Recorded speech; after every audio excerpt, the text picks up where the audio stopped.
The Beverly Hillbillies, a tale of black gold and frog princes. This is the incredible story of a man named Jed. Jed was a humble and hardworking mountaineer who lived a simple life in the hills. For many years, he struggled to provide for his family, barely keeping them fed through his skill as a woodsman and hunter. One afternoon, while he was out in the wilderness shooting at some food to put on the table, something extraordinary happened. As his shot hit the earth, a mysterious substance began to bubble up from the ground. It was a thick and dark fluid, a bubbling crude that the world knows as oil. Some call it black gold, while others refer to it as Texas tea. In that one miraculous moment, the course of Jed's life was changed forever.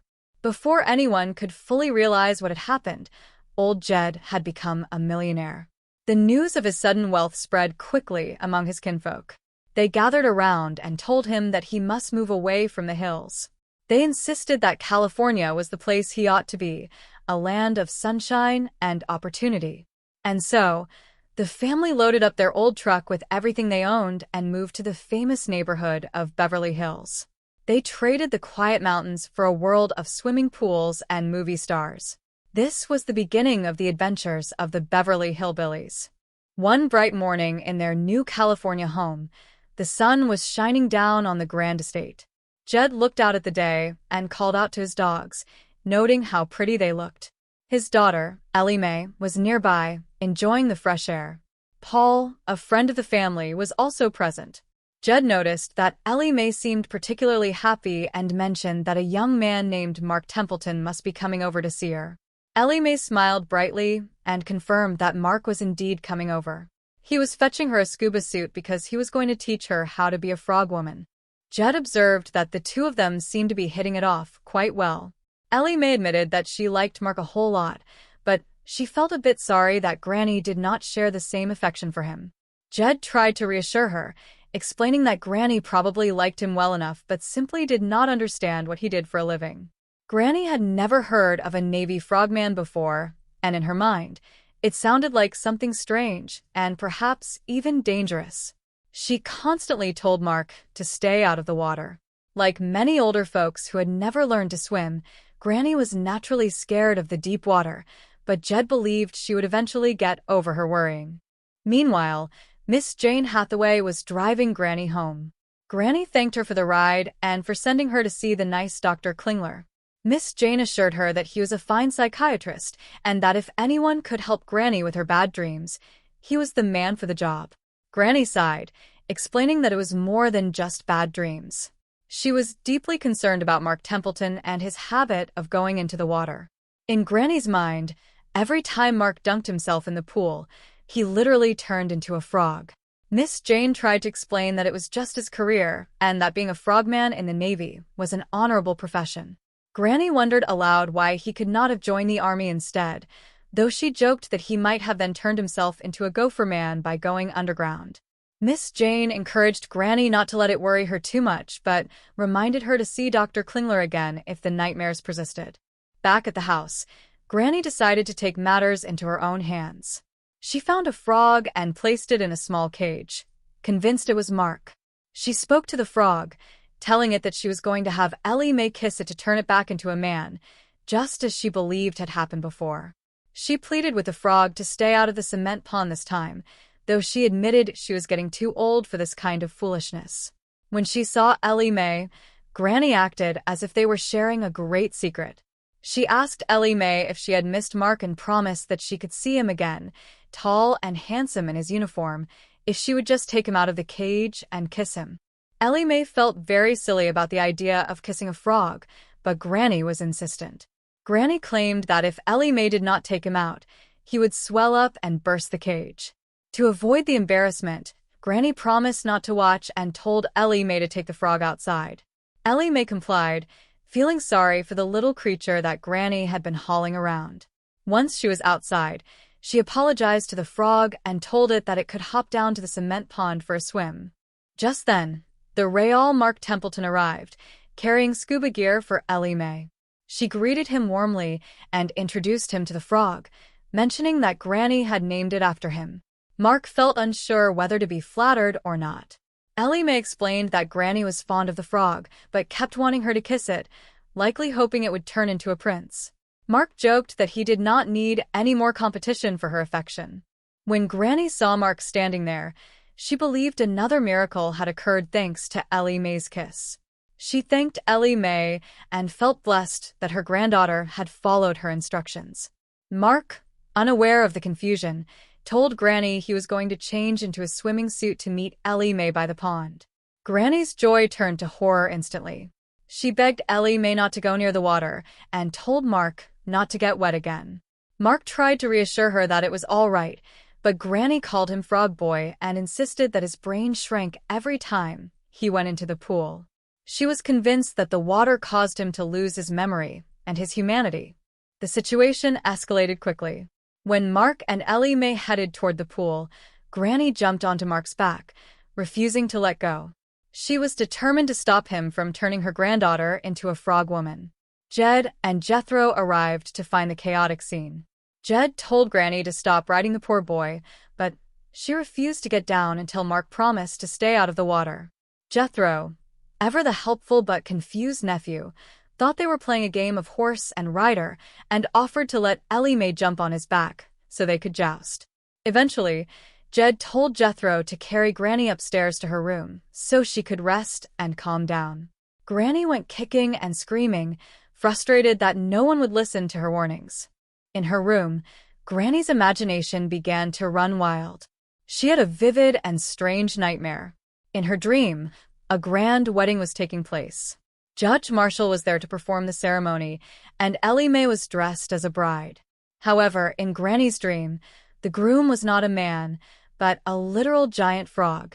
Granny cried out for them to stop, telling the judge that the groom was a frogman who would turn back into a frog the moment he got wet.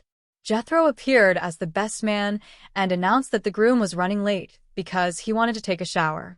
Granny screamed for someone to stop him, but it was too late. In the dream, Mark's head got wet, and he became a frog. Despite Granny's protests, the judge joined them in wedlock, pronouncing them frog and wife. Granny woke up screaming for help, terrified by the vision of her granddaughter marrying a frog. Jed rushed into the room to check on her. He asked if Ellie Mae and the frogman had gotten married yet, and when Granny realized it was just a dream, she praised the heavens.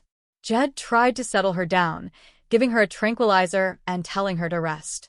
He explained that her courtship worries were getting out of hand. Meanwhile, down by the pool, Mark was showing Ellie Mae her new scuba suit. It was a fancy one, much nicer than standard Navy gear. Ellie Mae found the flippers a bit hard to walk in on land, but Mark assured her they would feel great once they were in the water. Granny watched from a distance, still fearful, and begged them to get their feet out of the water before it was too late. In another part of town, Mr. Drysdale was discussing the potential marriage between Ellie Mae and Mark. He realized that if Mark married into the family, he would be connected to a fortune of $40 million. Drysdale, always looking for a way to stay close to the money, decided he needed to get on Mark's good side. He and his assistant, Miss Hathaway, began to plot a way to impress the lieutenant. Drysdale even dressed up in Navy fatigues, claiming he was an old sea dog who had seen action in every major battle of the war. He tried to bond with Mark by sharing made-up stories of his time at sea, though Mark was skeptical since Drysdale had treated him poorly when they first met. Drysdale tried to explain that he simply had a hard time with officers because of his past experiences, and Mark, being a kind soul, accepted the explanation. Back at the Clampett estate, Jethro was tasked with guarding Granny's door to make sure she stayed in bed and rested. He tried to cheer her up by reading from a book by an old friend named Jim Owen. The book was full of funny stories and observations about life and fishing. One story was about a man who helped a friend with money trouble, and the friend kept his word by calling again when he was in more trouble. Granny was not in the mood for humor, especially anything involving fish or water. Jethro, seeing that the book wasn't working, decided to find the pet frogs Granny liked so much. He found 2 frogs by the cement pond and brought them to her room. When Granny saw the 2 frogs, she was heartbroken. She believed they were Mark and Ellie Mae who had finally turned into frogs together because they wouldn't stay out of the water. She told the frogs that it wouldn't do any good to kiss now. Determined to fix the situation, she took the two frogs back to Dr. Klingler. She introduced the frogs as Mark and Ellie Mae and told the doctor that they wanted to get married. Dr. Klingler, trying to be professional despite the absurdity, suggested that a marriage ceremony might not be important for frogs. Granny took offense, stating that her granddaughter was a decent, church-going girl who sang in the choir. She insisted that they have a beautiful wedding with flower girls. Granny told the doctor that it was now up to him to turn the two frogs back into a handsome Navy lieutenant and a beautiful girl. She left the frogs with him and headed home, telling Miss Jane to drive her. Back at the house, Jed was confused when Jethro told him that Granny had been hanging dry sheets out the window. Jed realized that Granny's confusion was deeper than they thought. When Ellie Mae and Mark returned from their swim, perfectly human and happy, Miss Jane arrived with the two frogs. Granny was overjoyed to see Mark and Ellie Mae in their human forms again, believing the doctor had performed a miracle. She felt at peace and decided she needed to lie down because she was plumb wrung out from all the excitement. However, before she went to her room, she made them promise never to go near the water again. Mark, ever honest, told her they couldn't do that because he was planning another underwater lesson for Ellie Mae the very next morning. Granny's eyes went wide, and before anyone could stop her, she jumped back onto Mark's back, determined to ride him away from the water once more. Jed shouted for her to get off as the family continued their lively and eccentric life in Beverly Hills, where oil brought them riches, but their hearts stayed true to the hills. The sun set over the grand mansion, casting long shadows across the cement pond. Despite the chaos and the misunderstandings, there was a sense of warmth and love in the air. The Clampetts might have been out of their element in the city, but they faced every challenge with a unique blend of innocence and determination. Jed knew that as long as they had each other, they could handle anything, even Granny's fear of frogs. And so, the story of the poor mountaineer who became a millionaire continued, filled with laughter, love, and the occasional ride on a Navy lieutenant's back. It was a life they never expected, but it was a life they embraced with all their hearts.